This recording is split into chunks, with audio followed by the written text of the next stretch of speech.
Entre la comptabilité et l'infographie, il a dû faire le choix de ce domaine qui lui permettrait d'être encore plus épanoui. Notre invité du jour est de nature bosseur, timide, visionnaire et surtout déterminé. Pour lui, l'intelligence artificielle est la bienvenue car il voit en elle un moyen pour se faire de l'argent. Que dis-je, pour réaliser ses œuvres. Mesdames et messieurs, bonjour et bienvenue dans Éclat d'Audace. Je suis Emmanuel Abo.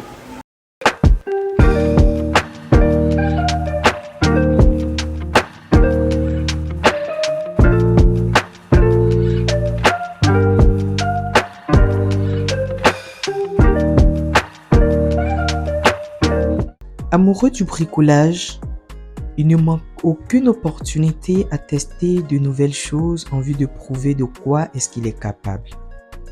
De nature créative, objectif, imaginaire et surtout pointillé dans tout ce qu'il fait, tout ceci ont contribué à sa personnalité aujourd'hui.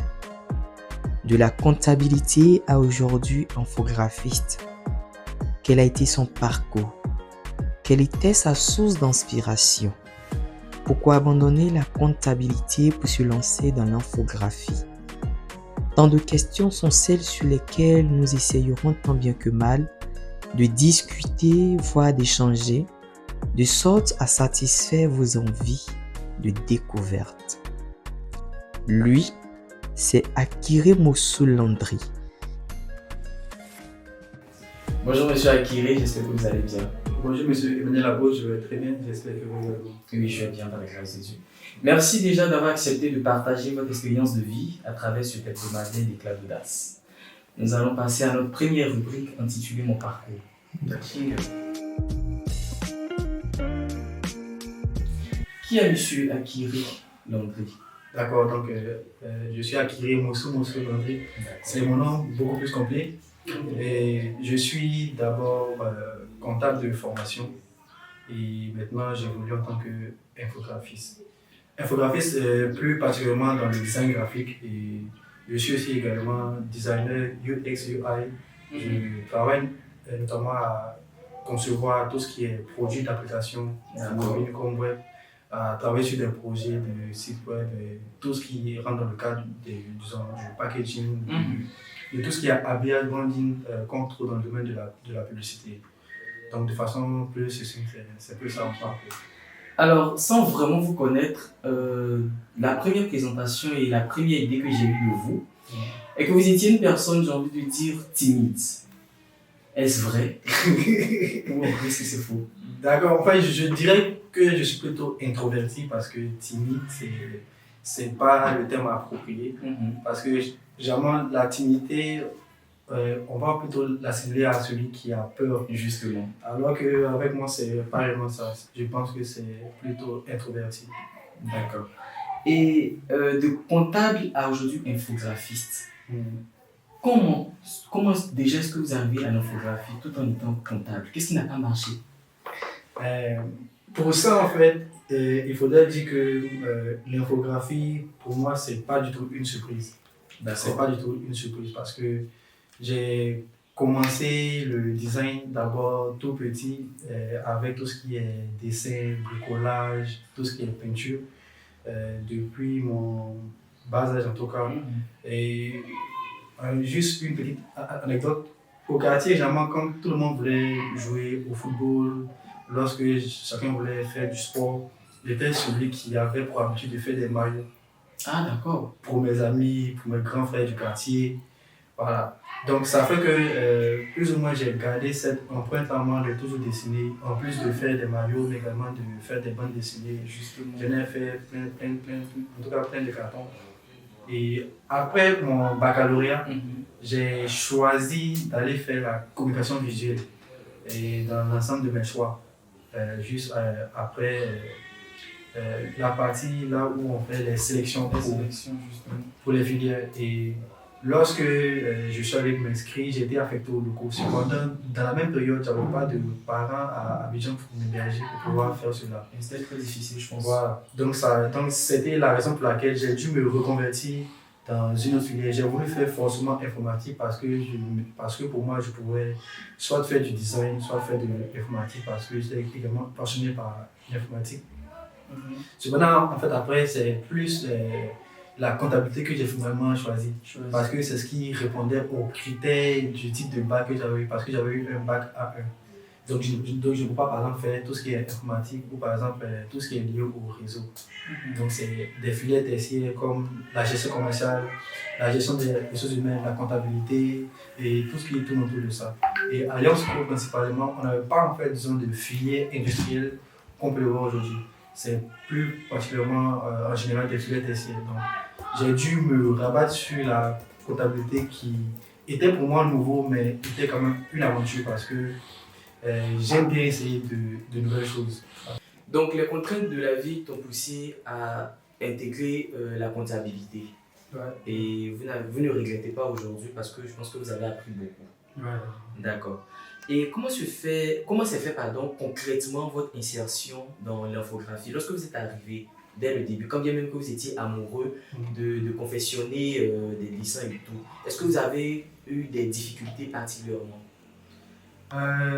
Honnêtement, non.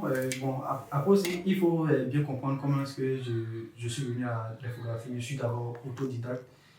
Et comment ça s'est passé? On va dire que une fois que j'avais eu mon BTS en finance comptabilité, j'étais en quête de stage.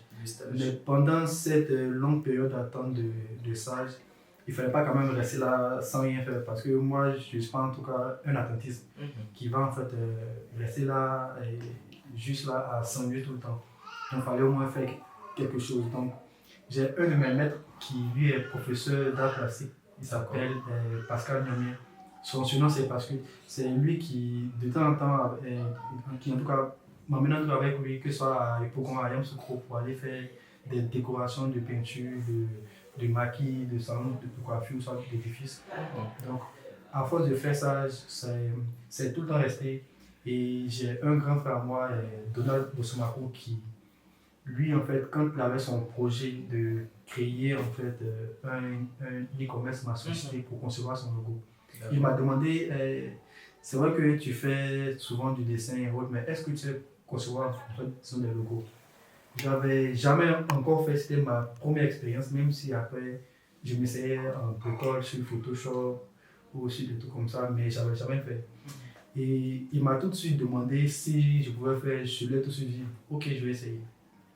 Bien que je ne sache pas comment m'y prendre et autres, mais moi j'aime bien tenter le coup. Vous avez fait preuve d'audace. Voilà, effectivement. Donc j'ai voulu essayer. Et à partir de là, lorsque j'ai fait, ils ont tout de suite aimé ce que j'ai fait. Et bizarrement, c'est lui-même qui était pour moi un fer de lance pour pouvoir continuer dans cette aventure-là. Donc il m'a apporté davantage de travaux.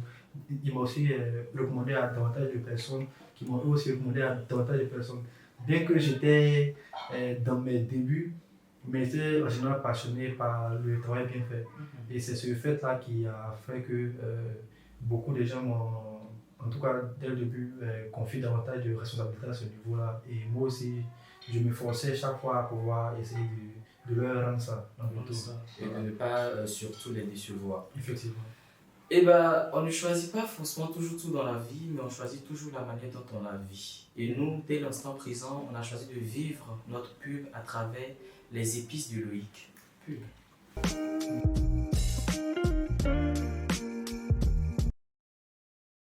La poudre de gingembre, la poudre de curcuma, le curry, les 7 épices, le piment spécial marinade. Si vous désirez commander l'un de ces produits, je vous prie de contacter le 01 03 71 52 18 ou encore le 01 52 95 69 98.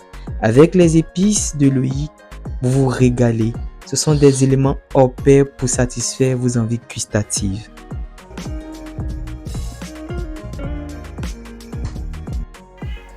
Est-ce que vous vous servez de vos réalisations, de vos connaissances en comptabilité pour réaliser aujourd'hui en termes d'infographie? Techniquement, la comptabilité ne me sert pas lorsque je fais mon travail d'infographiste parce que c'est deux domaines assez différents. Par contre, la comptabilité, c'est un domaine du management, de la gestion. Justement. Donc, ça me permet de pouvoir gérer les personnes avec lesquelles je travaille à la fois collaborateur, que client, que également partenaire. Donc, ça me permet de pouvoir gérer en termes de finances, mais aussi en termes de management, comment pouvoir entretenir de bonnes relations saines avec ses collaborateurs, ses clients et autres. Ça en fait, c'est partant des principes de comptabilité générale. Ouais. D'accord. Est-ce que lorsque vous avez eu votre formation en comptabilité, vous avez eu à exercer dans une entreprise spécifique? Oui, faut dire que avant, enfin, en tout cas, la raison pour laquelle aujourd'hui je suis photographe, c'est parce que j'ai peiné à en fait, avoir un job en comptabilité. Non, pas même un job, mais d'abord un stage.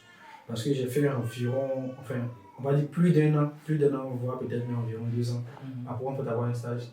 Et lorsque j'ai eu le stage, ce n'était pas directement en tant que comptable, c'était d'abord en tant que commercial, après comptable un peu.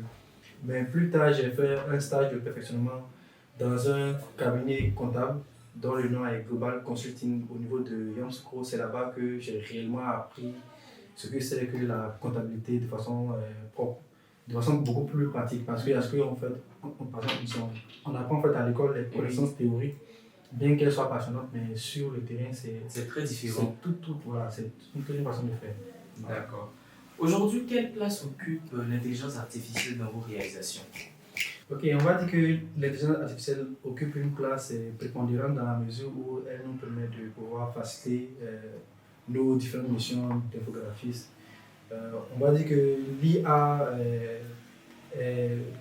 ce que par exemple est le référentiel comptable pour ceux qui sont comptables. C'est par exemple la station totale pour ceux qui sont géomètres. C'est également le plan de construction pour ceux qui sont dans le domaine de l'architecture, de la construction. Voilà. Donc, l'IA, c'est pour moi quelque chose d'assez important dans la mesure où l'IA va nous aider à faciliter nos différentes tâches. Je m'explique.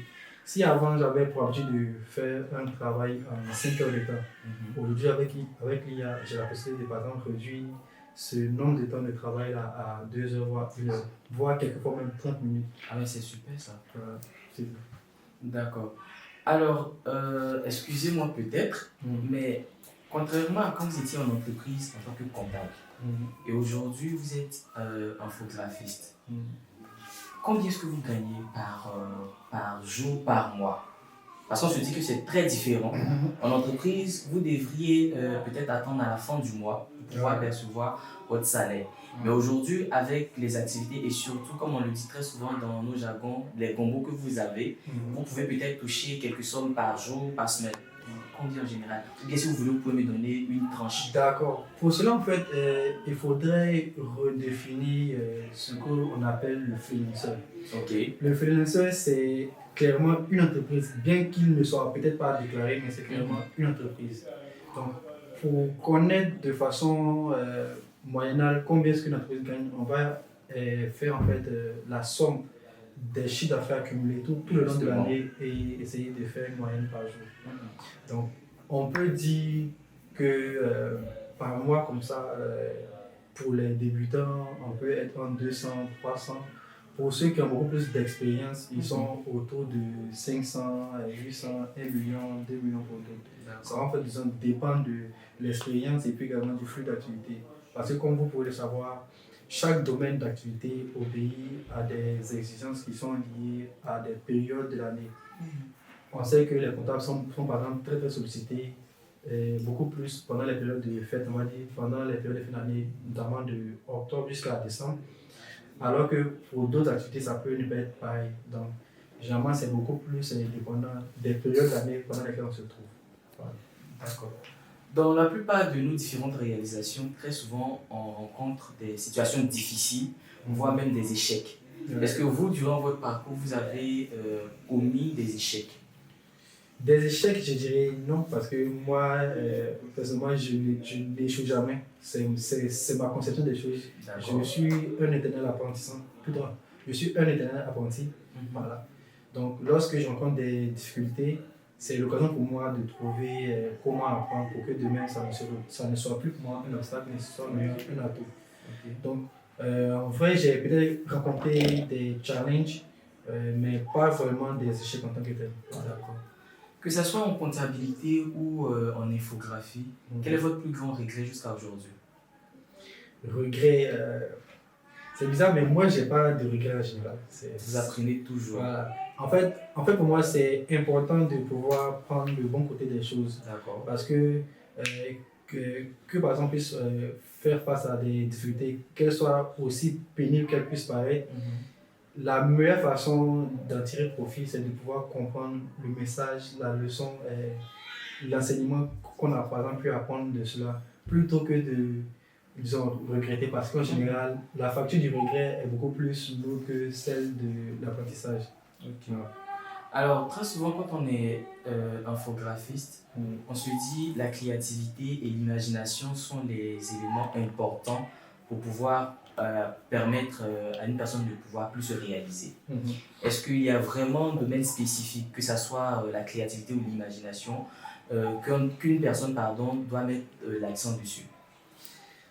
Parlant de créativité et d'imagination, je pense que c'est deux mots qui sont assez frères, ou ils sont assez complémentaires. Créativité et imagination, c'est presque pareil. Et les deux vont de pair. Imaginer, c'est de pouvoir penser à quelque chose, le mettre en place. Créativité, c'est apporter très souvent quelque chose de nouveau, ou même soit se servir de ce qui est là. De ce qui est là déjà pour pouvoir créer sa propre marque. Effectivement, voilà, c'est ça. D'accord. Je pense que les gens doivent davantage, beaucoup plus apprendre parce que la culture est importante pour quelqu'un qui travaille dans le domaine de la créativité. Parce que tu as besoin de toucher à tout ce qui est saveur, à tout ce qui est, disons, culture qui t'entoure. Par exemple, lorsque nous sommes dans le domaine de la publicité, pour des événements culturels, pour par exemple des entreprises, c'est important de savoir comment est-ce que habituellement ça se fait. Comment est-ce que les gens qui nous ont précédés l'ont fait. Pour maintenant apporter notre grain de sel à par exemple ce que nous sommes en train de faire. Notre petite touche. D'accord. Alors, Monsieur Akiri, ici, on a pour habitude très souvent de recueillir la vie de nos différents invités sur des sujets d'actualité ou encore sur des domaines différents de leur domaine d'exercice. Et on arrive maintenant à cette étape-là, qui est mon avis. D'accord. Jingle.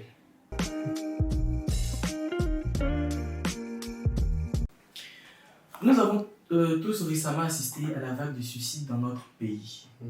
Et les cas les plus récents sont pour, j'ai envie de dire, le pont des Gaules. Selon vous, quelles pourraient être les causes de ces suicides-là? D'accord. Pour ça, peut-être que je vais paraître un gars assez bizarre, mais moi, honnêtement, la seule raison disons, de la récurrence de ces cas de suicide-là, le problème est réellement spirituel. Pour moi, en tout cas, c'est en tout cas la principale raison. Après, on peut dire que notre pays a connu plusieurs cas de suicide qui n'étaient pas réellement en rapport avec ce point-là. Et pour moi, je pense qu'aujourd'hui, notre société est en train de s'affaiblir de plus en plus. Parce que nous sommes dans une société qui est en perte de valeurs de façon continuelle.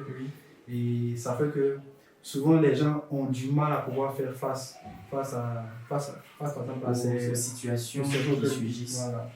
Parce que très souvent, on est oppressé par la vie déjà.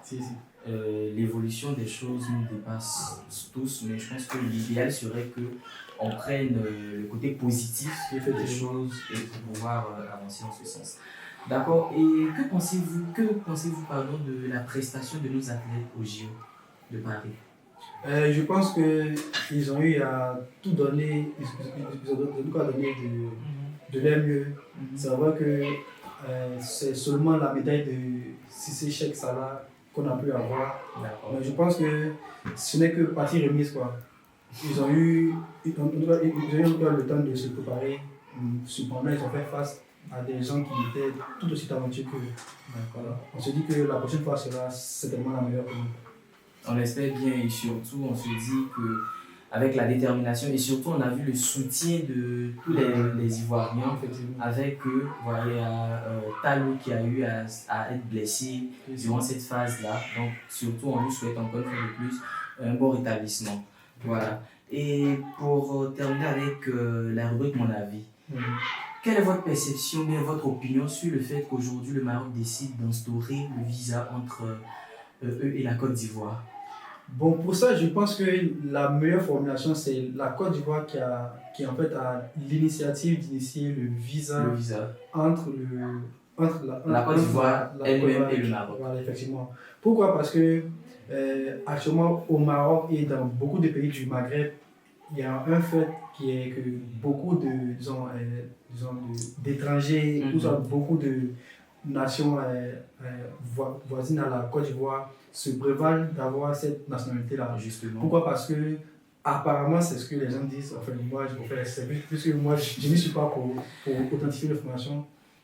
Apparemment, la nationalité ivoirienne est un peu comme un gage pour certains. Ça donne une certaine accréditation. Justement. C'est une des raisons pour laquelle tout le monde cherche à forcément l'avoir afin de pouvoir être dans certaines faveurs.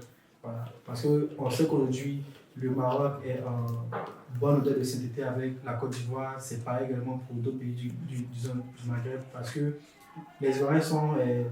en tout cas, les Ivoiriens sont des personnes qui savent accueillir les étrangers, qui savent quoi prendre soin des étrangers. Donc, c'est clair que lorsque on se retrouve dans leur pays, les gens essaient tant bien que mal de nous rendre aussi l'ascenseur. D'accord.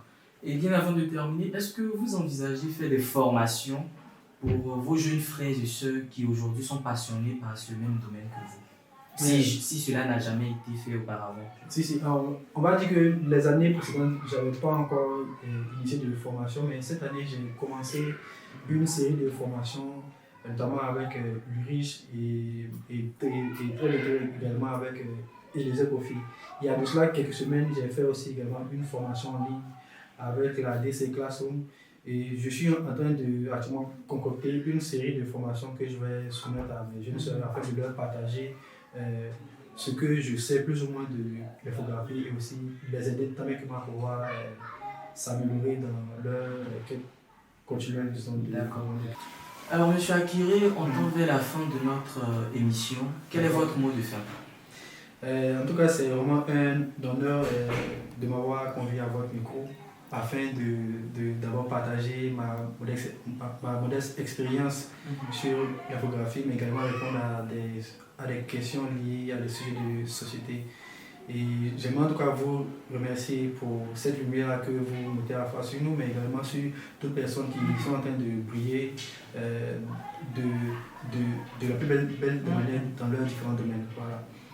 Et en tout cas, j'espère que vous pourrez en tout cas continuer dans cette lancée pour pouvoir interviewer davantage de personnes qui pourront nous partager en fait leurs expériences, également leurs avis sur des sujets importants qui vont permettre à notre Côte d'Ivoire de rayonner davantage dans le Conseil des Nations. Et surtout leur parcours professionnel et personnel. Tout en vous remerciant de nous avoir suivis et surtout pour vos abonnements, likes et commentaires.